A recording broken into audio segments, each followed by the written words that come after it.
I news Tirupati. Kadapa జిల్లాలో సార్వత్రిక ఎన్నికల పోలింగ్ కంటిన్యూ అవుతోంది. ఉదయం మాక్ ఓటింగ్ తో ఎన్నికల ప్రక్రియను సిబ్బంది పరిశీలించిన అనంతరం పోలింగ్ ప్రక్రియ ప్రారంభించారు. ఉదయం 8 గంటలకే ఓటర్లు పెద్ద ఎత్తున బారులు తీరారు. ఇక దీనిపై మరింత సమాచారాన్ని కడపలోని కొండపల్లి పోలింగ్ బూత్ నుంచి మా ప్రతినిధి శ్రీనివాస్ అందిస్తారు. పోలింగ్ ప్రక్రియ కూడా ఉదయం 7 గంటల నుంచి కూడా ప్రారంభమైంది. ప్రధానంగా కడప పట్టణంలోని కొండపల్లి పోలింగ్ బూత్ వద్ద ప్రస్తుతం మనం ఉన్నాం. ఇక్కడ చూడవచ్చు తెల్లవారుజాము నుంచి ఇక్కడ పెద్ద ఎత్తున ఓటర్లు కూడా బారులు తీరినటువంటి పరిస్థితి ఉంది. అయితే ఇక్కడ ఉన్నటువంటి ఎటువంటి మొరాయించకపోవడంతో ఈఎంలు కూడా చకచక ఇక్కడ ఉన్నటువంటి ఓటర్లు కూడా తమ ఓటు హక్కును వినియోగించేందుకు బారులు తీరినారు. అయితే ప్రస్తుతం ఉదయం కూడా దాదాపు 5:30 గంటలకు ప్రాంతంలో కూడా మొదటగా మాక్ ఓటింగ్ కూడా నిర్వహిస్తారు. అటు లోక్సభ కానీ ఇటు అసెంబ్లీకి కానీ.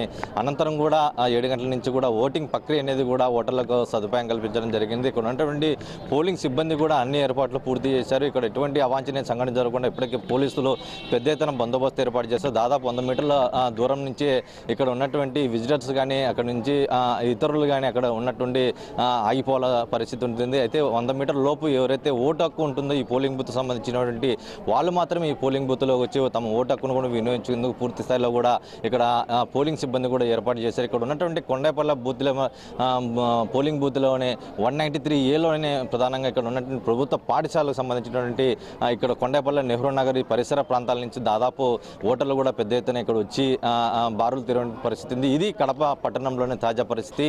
Vote studio.